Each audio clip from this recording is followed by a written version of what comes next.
دیکھیے امام حسین علیہ السلام چونکہ دیکھ رہے تھے کہ امیر شام نے یزید ابن معاویہ کو خلافت سونپی ہے اور اس کے لیے گراؤنڈ ہموار کیا ہے۔ امیر شام نے اس کام کے لیے مکہ کا سفر کیا، مدینہ کا سفر کیا، اصحاب رسول، تابعین، تبع تابعین جو سرکردہ لوگ تھے ان سے وہ ملا، اور ان سرکردہ لوگوں کے سامنے، بعض کے سامنے یہ چیز ڈالی بھی، پھینکی بھی کہ میں ایسا کوئی ارادہ رکھتا ہوں۔ بعض لوگوں کو علم بھی تھا۔ ایسی فضا میں حسین ابن علی علیہ السلام جس خانوادے کی آغوش کے پروردہ اور تربیت یافتہ تھے، اس کا تقاضا یہ تھا کہ حسین خاموش نہ رہتے۔ حسین کے سامنے خاموشی سوال ہی پیدا نہیں ہوتا کہ خاموش رہتے وہ۔ خاموشی کا مطلب کیا ہے؟ حسین ابن علی علیہ السلام کو ہم وارث انبیاء سمجھتے ہیں، وارث قرآن سمجھتے ہیں۔ اہل البیت قرآن کے تالی تلو ہیں، یعنی دوسرے لفظوں میں قرآن کے ہم وزن ہیں، اور اللہ کے نبی کی وراثت میں جہاں قرآن ہے وہاں پر اہل البیت ہے۔ جہاں قرآن کی ذمہ داری ہے وہیں پر اہل البیت کی بھی ذمہ داری ہے دین کی حفاظت کرنا۔ کیا قرآن کسی ظالم کے مقابلے میں خاموش ہے؟ نہیں ہے۔ کیا قرآن کسی مفسد کے مقابلے میں خاموش ہے، درگزر؟ نہیں۔ کیا قرآن کسی قاتل کے مقابلے میں خاموش ہے؟ نہیں۔ قرآن بولتا ہے اور للکارتا ہے، ذمہ داری بیان کرتا ہے، قاتل کی سزا بیان کرتا ہے، مفسد کی سزا بیان کرتا ہے۔ تو آپ یہ توقع کیسے رکھ سکتے ہیں کہ اہل البیت خاموش رہیں جبکہ وہ بولتے قرآن ہیں؟ بولتے قرآن کو کیسے خاموش کیا جا سکتا ہے؟ لہٰذا امام حسین علیہ السلام چونکہ وارث انبیاء تھے، وارث آدم سے لے کر نوح تک اور نوح سے لے کر نبی کریم تک تمام انبیاء کے وارث۔ ہم زیارت وارثہ میں بھی یہی پڑھتے ہیں، السلام علیک یا وارث آدم صفوت اللہ۔ حضرت آدم صفی اللہ کے وارث، عیسیٰ روح اللہ کے وارث، موسیٰ کلیم اللہ کے وارث، ابراہیم خلیل اللہ کے وارث، محمد حبیب اللہ کے وارث، علی ولی اللہ کے وارث۔ جو وارث انبیاء ہو وہ انبیاء کی میراث کو لٹتے ہوئے نہیں دیکھ سکتا۔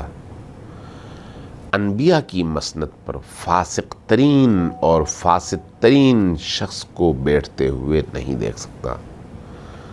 لہٰذا امام حسین علیہ السلام کے سامنے ایک ہی رستہ تھا۔ وہ رستہ یہ تھا کہ وہ کوئی ایسا کام کریں۔ یہاں پر ایک میں نقطہ آپ کی خدمت میں عرض کروں، آپ کے تمام ناظرین کی خدمت میں، کہ معاشرہ اتنا بے حس ہو چکا تھا کہ ایسے فاسق اور فاجر لوگوں کو وہ معاشرہ بڑی آسانی سے تحمل کرتا تھا، برداشت کرتا تھا، رد عمل نہیں دکھاتا تھا۔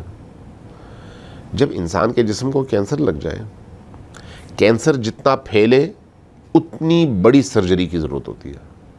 کینسر جتنا کم ہو، ابتدائی سٹیجز پہ ہو، سرجری بھی اتنی ہی چھوٹی اور کم ہوتی ہے۔ میڈیکل کا اصول ہے۔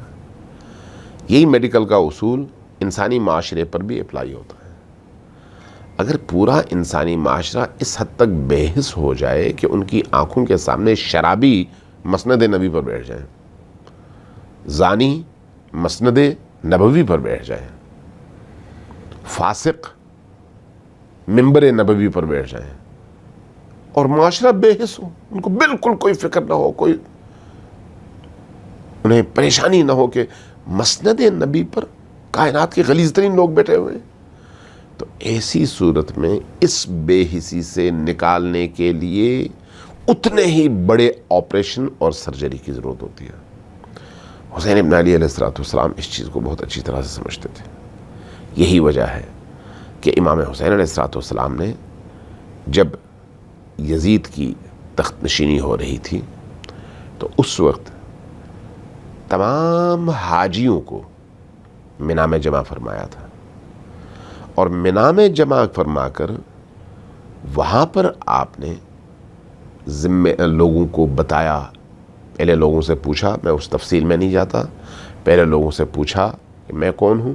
لوگوں نے اعتراف کیا کہ آپ نبی کے واحد فرزند ہیں، نبی کے وارث ہیں، نبی کے نواسے ہیں، اہل البیت کے تنہا فرد ہیں، پنجتن پاک کے تنہا فرد ہیں، اصحاب کسا کے تنہا فرد ہیں، علی اور فاطمہ کے دل کا چین ہیں، اور جنت کے سردار ہیں. تمام چیزوں کو لوگوں نے قبول کیا.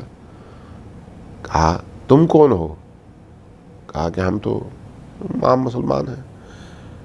فرمایا کہ کیا تمہیں شرم نہیں آتی کہ تمہارے آباء و اجداد کی کوئی روایت مٹ جائے تو تمہاری چیخیں بلند ہوتی ہیں، اور نبی کریم کا دین مکمل طور پر مٹایا جا رہا ہے اور تم لوگ خاموش تماشائی ہو؟ یعنی ان تمام اکابر جو مختلف شہروں سے منا میں تشریف لائے تھے حج کے لیے، ان کے ضمیروں کو جھنجھوڑا، اور اس کے بعد پھر ان کے ذمے لگایا کہ میرا یہ پیغام پوری امت کو دو. یہ 59 ہجری کے حج کا واقعہ ہے.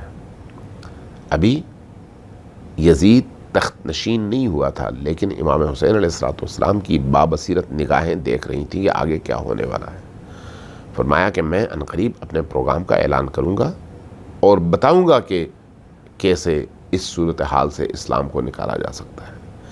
یہی وجہ ہے کہ جیسے ہی تخت نشینی کی بات آئی سامنے، امام حسین علیہ السلام اس کے مقابلے میں کھڑے ہوئے.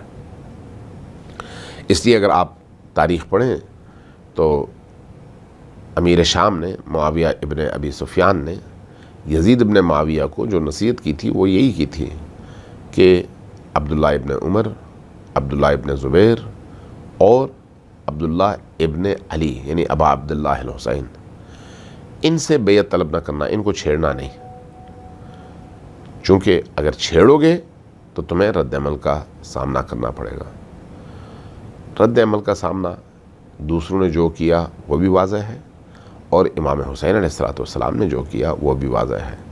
امام حسین علیہ السلام کے سامنے اتنی عظیم قربانی دے کر ہی اسلام کو بچانے کا رستہ موجود تھا. اگر اتنی عظیم قربانی نہ دی جاتی تو چہرے یزید سے کبھی بھی پردہ نہ اٹھتا. تاریخ کے اوراق کے پیچھے، غبار کے پیچھے یہ واقعہ چھپ جاتا ہے. اس واقعے کے زندہ ہونے کی سب سے بڑی وجہ یہی ہے کہ امام حسین علیہ السلام نے اتنے عظیم انداز میں کربلا میں قربانی دی، جس کے نتیجے میں یہ واقعہ چھپایا نہ جا سکے اور یزید گالی بن جائے، اور اس کے بعد اس کی حکومت بھی گالی بن جائے. لہٰذا امام حسین علیہ السلام کے سامنے اس قیام کے علاوہ کوئی اور ایسا رستہ موجود نہیں تھا جس کے ذریعے سے اسلام کو بچایا جا سکے اور مسلمانوں کے ضمیروں کو زندہ کیا جا سکے.